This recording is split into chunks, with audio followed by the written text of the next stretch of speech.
Assalamu alaikum, my YouTube family. Today's my story name is Beating the Donkey.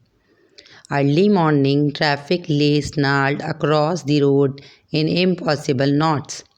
A grey blanket of smoke hung low over the buildings, turning bright sunshine into a diminished haze. The cool in the air foretold the heat to come later in the day. At the submarine chalk, all manner of vehicles known to mankind stood tangled together on the dirty tarmac. Huge trailer trucks bringing tycoon, flammable fuels, and shiploads of goods sent by families returning from their gold quest in the Middle East towered over the rest. Eager young bankers sitting in the tiny Suzuki's clutched mobile phones and tried to arrange rendezvous with their wives, their traders, and their mistresses.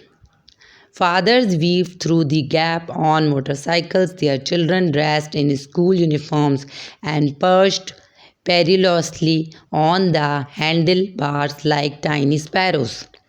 Young mothers anxiously watching the rumbling conveys of trucks harassed by the drivers, defection or illness or vacation, sighed and worried about the evening meal. The cars, buses, trucks, and vans inched forward, accompanied by the morning's usual course. It was as yet too early to start with the real obscenities people usually save those for the evening commute.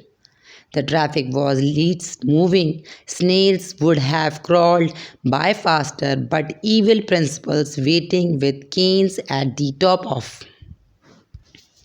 school stairs would have to administer fatal beating another day. Bosses would not be able to fire the tardy bankers. Men hoping to miss the dentist or doctor's appointment felt their hopes dashed to the bottom of an indescribable cliff. Suddenly, all the cars and trucks stopped moving with bump that swelled like a wave from the front of the phalanx all the way to its straggly tail. The minister, seated in his four-wheel drive Pajero and accompanied by a truckload of armed policemen, spilled his coffee, his head jerked up by from the newspaper he was reading, and he let out a shout. Then, muttering under his breath, he looked back down at the paper, which was now stained with coffee. He threw the paper aside before the flood could get to his starched white shalwar kameez. The minister waited for 2 minutes, 3, 5, at 7. He lost his patience. He snapped at his driver. What is the problem here? Sahib, I don't know, said the driver. Fool, I can see you don't know. I am asking you to find out what the problem is. The driver glanced around nervously at the traffic and then opened the car door and ran ahead on the road. Within a few moments, he was back. Well, what is it? The driver swallowed and then said, Sahib, it seems there is a slight obstruction on the road. The minister sat patiently. And what would that be? Sahib, it seems a donkey has stopped in the middle of the road and will not move. The minister roared around a sound that reverberated through the car and resonated through the driver's skull. At this, the driver jumped and ran for the head of the police escort. The policemen marched stiffly towards the jeep, the driver stumbling behind. The uniformed man, who had large mutton chop mustaches and carried a menacing gun, saluted the minister. Go and get that donkey out of the way, said the minister. The policeman saluted again. In the middle of the road, at the narrowest, most strategic point of the roundabout, a crowd had gathered to watch the show.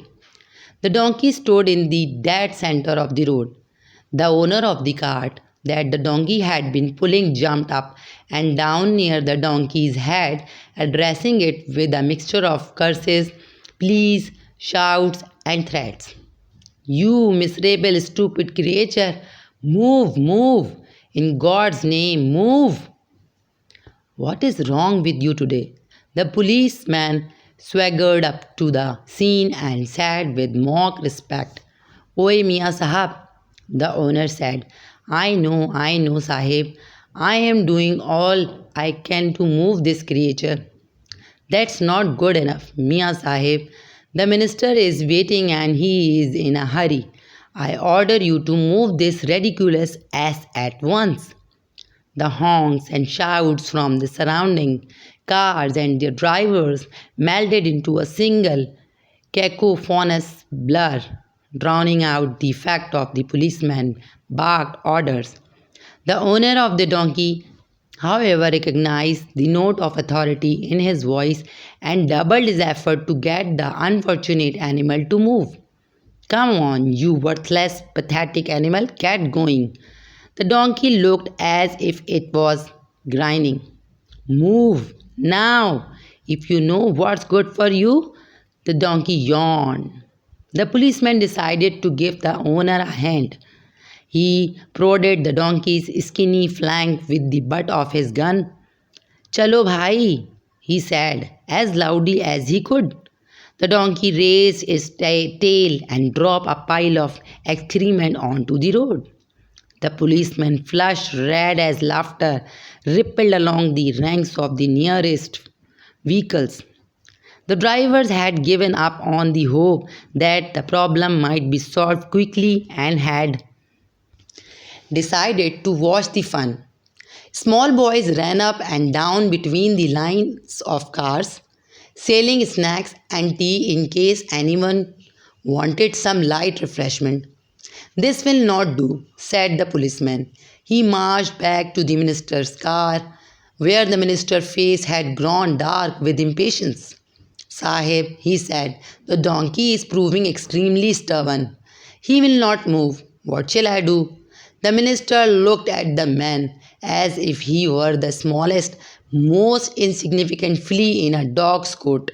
You can't take care of this problem yourself? Sahib, the minister opened the door of his car and stepped on the road. The police ran ahead of him, screaming to the crowd, The minister is coming! The minister is coming! The guards suddenly jeered into action, tumbled out of their van, and marched ahead, clearing a path for the minister. Motorists pointed and whispered to each other, The great minister, let's see what he can do. Pitted against a donkey. Come to the think of it. He is probably used to dealing with donkeys up in Parliament. A few muffled guffaws broke the ranks and floated on the breeze as the minister strode purposefully up to the donkey.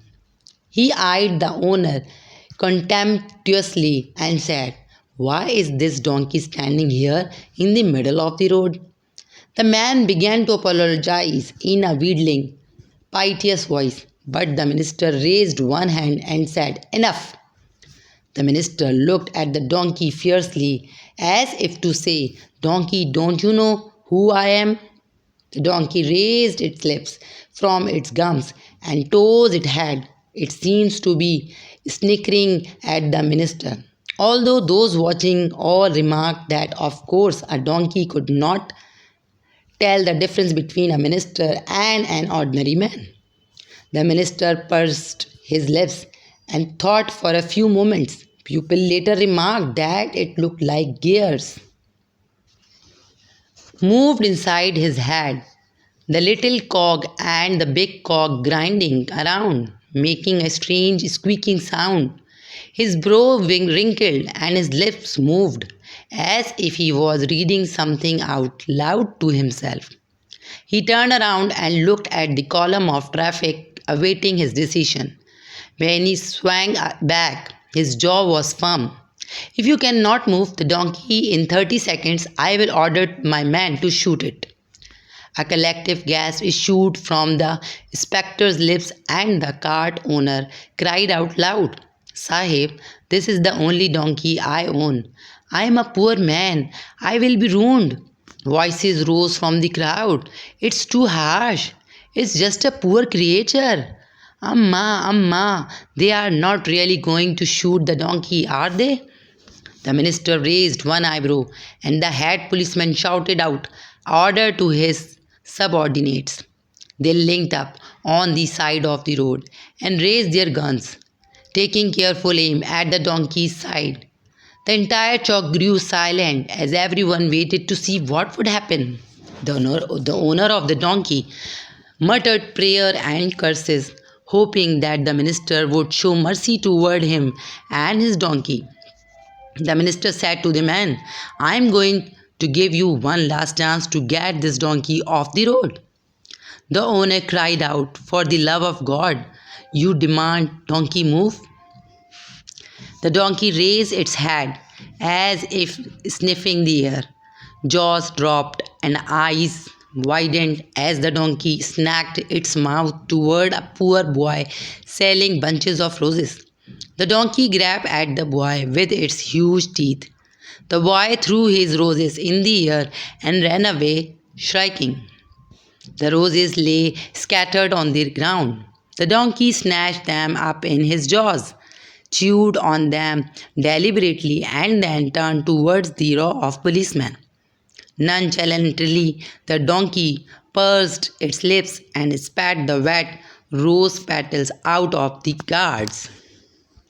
Then, with a great bray, the donkey raised one deafened leg and smartly kicked the minister as hard as it could. The minister fell to the ground. In the uproar, hundreds of voices swelled with shouts of laughter. Horns honked, buses blared their sirens, trucks driver blasted trumpets, snatches of music. The donkey calmly walked through the crowd and trotted off, pulling the cart behind it. The owner, who dared not look at the minister or anyone else, quickly jumped into the cart and wiped the donkey hard with a tiny bamboo cane.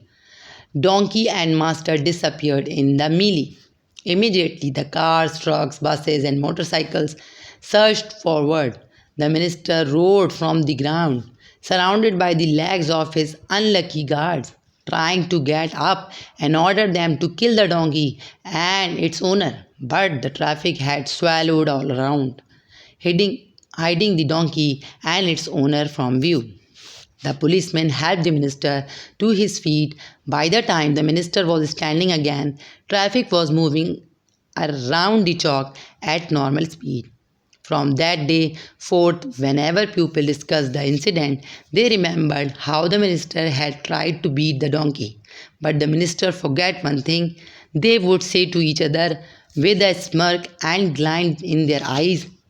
He forgot that you should never try to beat a donkey at its own game. If you like my video, please subscribe my channel.